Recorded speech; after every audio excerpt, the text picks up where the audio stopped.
بریلویوں کا ایک بڑا طبقہ جو دیوبندیوں کو کافر سمجھتا ہے اور یہ کہتا ہے کہ پوری کائنات میں جتنے بھی دیوبندی ہیں یہ کافر ہیں، اور وہ ثبوت کیا پیش کرتے ہیں؟ اس لیے کافر ہیں کیونکہ وہ گستاخ رسول ہیں، یعنی کہ جو سنی مائنڈ کے لوگ ہیں، جو اپنے آپ کو سنی سمجھتے ہیں اور اپنے آپ کو سنی کہلاتے ہیں، وہ لوگ پوری دنیا کے دیوبندیوں کے اوپر یہ اعتراض کرتے نظر آئیں گے کہ سارے کے سارے جتنے دیوبندی ہیں یہ سب کے سب کافر ہیں۔ اور آپ ان سے وجہ پوچھیں کیوں کافر ہیں تو بتائیں گے اس لیے کیونکہ یہ گستاخ رسول ہوتے ہیں۔ اچھا، کبھی کسی دیوبندی نے یہ کہا کہ میں گستاخ رسول ہوں؟ کبھی نہیں کہا۔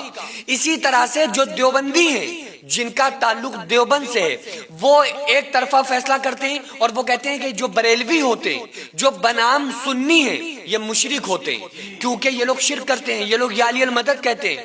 یعنی کہ انہوں نے اپنا ذہن یہ سیٹ کر کے رکھا ہے، جو دیوبند مزاج کے لوگ ہیں، انہوں نے اپنے دماغ میں ایک یہ فطور پیدا کر کے رکھا ہے کہ دنیا کے اندر جتنے سنی ہیں، جو بریلوی ہیں، میں سب کی بات نہیں کر رہا ہوں لیکن اکثریت کی بات کی جاتی ہے، میں اکثریت کی بات کر رہا ہوں، تو وہ سمجھتے ہیں کہ جتنے بریلوی ہیں یہ جو ہیں یہ سب کے سب مشرک ہیں کیونکہ یہ علی المدد کہتے ہیں۔ اچھا، شرک کہتے ہیں کس کو ہیں؟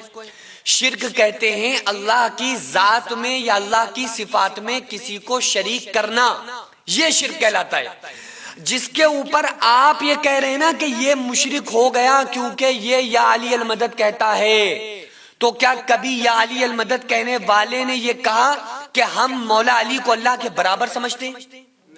کیا کبھی اس کے دماغ میں یہ وسوسہ پیدا ہوا کہ ہم مولا علی کو اللہ کے برابر معاذ اللہ یا اللہ کی ذات و صفات میں شریک سمجھتے ہیں؟ کبھی کسی نے کہا؟ نہیں کہا۔ اچھا، جب اس نے خود نہیں کہا اور اس کا یہ عقیدہ ہی نہیں ہے تو آپ ہوتے کون ہیں اس کے اوپر شرک کا فتویٰ لگانے والے اور اس کو مشرک بنانے والے؟ کون ہوتے ہیں آپ کوئی نہیں ہوتے ہیں۔ اسی طرح سے کبھی کسی دیوبندی نے یہ نہیں کہا کہ میں رسول اللہ کا معاذ اللہ گستاخ ہوں۔ ہاں، جن لوگوں نے ایسی عبارات اپنی کتابوں کے اندر لکھی جس سے شان مصطفیٰ صلی اللہ علیہ وآلہ وسلم پہ حرف آتا ہے، میں ایسے لوگوں کی طرفداری کبھی نہیں کر سکتا، لیکن آپ پوری طرح سے اپنی کم ذہنیت کی، کم علم کی، اپنی پست ذہنیت کی کسوٹی پر کسی کو تول کر ایک طرفہ کسی کو مشرک بنا دینا، ایک طرفہ کسی کو کافر بنا دینا، یہ اسلام کا تقاضا نہیں ہے۔ اسلام کا تقاضا یہ ہے، امام اعظم فرماتے ہیں اگر کسی انسان کے اندر 99 پہلو کفر کے ہوں اور ایک پہلو ایمان کا ہو تو اس کے ایمان پر فتویٰ دیا جائے گا۔ آج ہم کیا کرتے ہیں؟ انسان کے اندر 99 پہلو ایمان کے ہونے کے باوجود اس پر پردہ ڈالتے ہیں اور اس کا وہ پوائنٹ جس سے بس ذرا سا ثابت ہو جائے ہم اپنی طرف سے اس کے اوپر فتوی بازی شروع کر دیتے ہیں۔ اچھا، یہ جب اس نے خود نہیں کہا کہ ہم مولا علی کو اللہ کے برابر سمجھ رہے ہیں، یا کبھی کسی دیوبندی نے یہ نہیں کہا کہ ہم معاذ اللہ رسول اللہ صلی اللہ علیہ وآلہ وسلم کے گستاخ ہیں، جب اس نے خود یہ بات قبول نہیں کی تو آپ کون ہوتے ہیں فتویٰ لگانے والے؟ ہاں، اگر کوئی کر رہا ہے، اگر یہ واقعی میں کوئی انسان گستاخ رسول ہے، آپ یہ مت سمجھیے گا میں کسی دیوبندی یا بریلوی کا دفاع کر رہا ہوں، قسم خدا کی نہیں کر رہا، میں آپ سے کہہ رہا ہوں اپنے قلب کو کشادہ کیجئے، اپنے دل میں وسعت کو پیدا کیجئے، اپنے قلب کو مقید مت کرو۔ یہ نہیں کہ ذرا سی بات پر جس پر چاہ کفر کا فتویٰ لگا دیا۔ اچھا، حدیث میں آتا ہے آقا علیہ السلام نے ارشاد فرمایا کہ اگر کسی انسان نے کسی کو کافر کہا اور وہ انسان جس کو کافر کہا جا رہا ہے اگر وہ کافر نہ ہوا تو کیا ہوگا؟ اس کا جو فتویٰ ہوگا اس کے اوپر واپس لوٹ آئے گا۔ تو کون کافر ہو جائے گا؟ کافر کہنے والا کافر ہو جائے گا۔ یعنی کہ اگر کسی ایک فرقے نے یا کسی ایک شخص نے کسی دوسرے انسان کو کافر کہا اور وہ دوسرا انسان کافر نہیں ہے تو آقا علیہ السلام فرماتے ہیں کہ اس کا کفر اس کی طرف لوٹ آئے گا۔ میں یہ سمجھتا ہوں کہ کل جن کو آپ دیوبندی سمجھتے ہیں اور یہ کہتے ہیں کہ یہ دیوبندی ہو گیا تو وہ گستاخ رسول نہیں ہے، اور آپ ان کو کہہ رہے ہیں کہ وہ گستاخ رسول ہیں، اس کا مطلب یہ ہوا کہ وہ کافر نہیں تھے اور آپ بھی کافر نہیں تھے، لیکن آپ نے ایک مسلمان کو کافر کہہ کے آپ خود کون ہو گئے؟ کافر۔ اور جو دیوبند مزاج کے لوگ ہیں وہ بریلویوں کو اور بنام سنیوں کو کہ سنیوں کے اوپر یہ فتویٰ لگاتے ہیں کہ یہ مشرک ہیں، حالانکہ وہ مشرک نہیں ہوتے، کیونکہ شرک کا فتویٰ لگے گا جب عقیدے میں ڈیفیکٹ آئے گا۔ عقیدے میں تو کوئی علی المدد کہنے والا کہتا ہی نہیں ہے کہ مولا علی اللہ کے برابر ہے، کوئی کہتا ہی نہیں ہے۔ اس بات ہر انسان جو یا علی المدد کا نعرہ دنیا میں لگا رہا ہے وہ یہ کہتا ہے اور دلی طور پر یہ مانتا بھی ہے، اور اس کا عقیدہ بھی یہ ہے کہ مولا علی جو ہیں وہ اللہ نہیں ہیں بلکہ اللہ کے بندے ہیں۔ مولا علی جو ہیں وہ اللہ تبارک و تعالیٰ کے در کے وہ بھی محتاج ہیں۔ اللہ تعالیٰ مولا علی کا بھی مالک ہے، اللہ تعالیٰ مولا علی کا بھی خالق ہے، اس کا یہ عقیدہ ہوتا ہے۔ اچھا، جب اس کا عقیدہ یہ کلیئر ہو گیا تو آپ نے بغیر اس کا عقیدہ پوچھے ہوتے کون ہو اس کے اوپر فتویٰ لگانے والے، اور اپنی پست ذہنیت کی کسوٹی پر کسی انسان کو تول کر کافر یا مشرک کہنے کا حق تم کو کسی نے نہیں دیا ہے۔ ہم کو چاہیے کہ ہم اپنے قلب کو کشادہ کریں۔ ہاں، اختلاف ہے، اختلاف ہو سکتا ہے، اختلاف خوب کیجئے، ایک دوسرے سے اختلاف ہوتے رہیں۔ یہ اختلافات صحابہ میں بھی تھے، یہ اختلاف ائمہ میں بھی تھے، یہ فقہاء اور مفسرین اور مجتہدین میں بھی تھے۔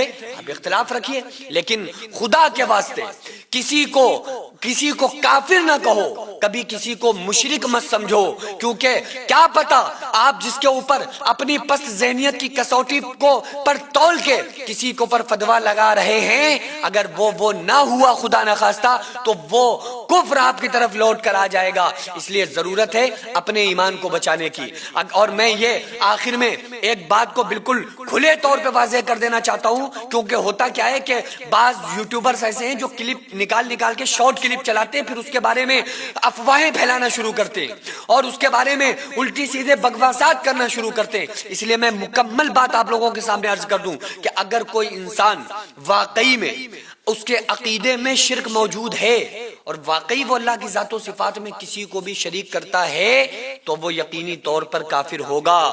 اور اگر کوئی انسان یقینی طور پر اور عقیدے کے طور پر وہ رسول اللہ صلی اللہ علیہ وآلہ وسلم کی شان میں ادنا سی بھی گستاخی کرتا ہے تو وہ ہماری نظر میں کافروں سے بھی زیادہ بدتر ہے اور ہمیشہ ہمیشہ کے لیے وہ انسان جہنمی ہے۔ لیکن ہوتا کیا ہے کہ عقیدے میں جس انسان کے اوپر اعتراض کیا جا رہا ہوتا ہے وہ انسان ایکچوئل میں وہ ہوتا نہیں ہے، وہ بس لوگ اس کو بنا رہے ہوتے ہیں، حالانکہ وہ اپنا عقیدہ نہیں ہوتا ہے جو دوسرے لوگ اس کے بارے میں سوچ رہے ہوتے ہیں۔ تو اس لیے آپ لوگ بھی کتاب لیجئے فرقوں کا آپریشن جو میں نے لکھی ہے اور اس کو پڑھیے اور اس کا اچھے سے مطالعہ کیجئے۔ انشاءاللہ تعالی حق اور باطل اور جو ایک دوسرے کے اوپر کفر کے فتوے اور جو اپنی پست ذہنیت کی کسوٹی کی پر تول کر لوگوں کو کافر اور منافق بنایا جا رہا ہے، انشاءاللہ تعالی اس کو پڑھنے کے بعد آپ کا دل بھی کشادہ ہوگا، آپ کا قلب کشادہ ہوگا، انشاءاللہ آپ کو صراط مستقیم ملے گا۔ وہ بچے جو بھوک سے بلبلا کے سو جایا کرتے تھے، وہ مائیں جو اپنے بچوں کو جھوٹا دلاسا دے کر سلا دیا کرتی تھی، آج ایسے 100 سے زیادہ ایسے گھر ہیں جن کو ہر مہینے ہماری سوسائٹی راشن دیتی ہے، وہ بچے آرام سے کھانے کھاتے ہیں اور آپ تمام لوگوں کو دعاؤں سے نوازتے ہیں۔ 100 سے زیادہ گھروں میں راشن دینا، ان کی دوا علاج کا خیال رکھنا، ان کی سردیوں میں کپڑوں اور لحاف کا اور بستروں کا کمبل کا انتظام کرنا، آپ لوگوں کے تعاون سے ہی غریبوں کے گھر میں راشن پہنچتا ہے۔ وہ بیوہ عورتیں جن کا کوئی سہارا نہیں تھا، وہ یتیم بچے جن کو کوئی پوچھنے والا نہیں تھا،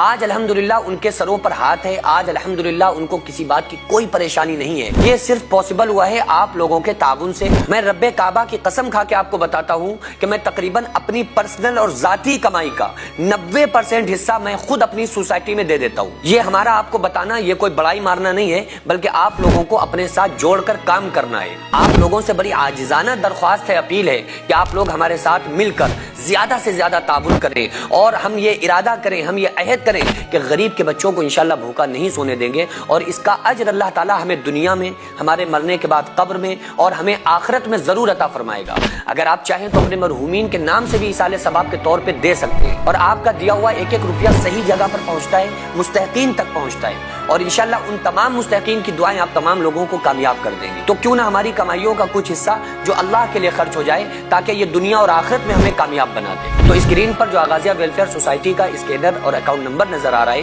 اس کے ذریعے سے آپ لوگ زیادہ سے زیادہ تعاون ضرور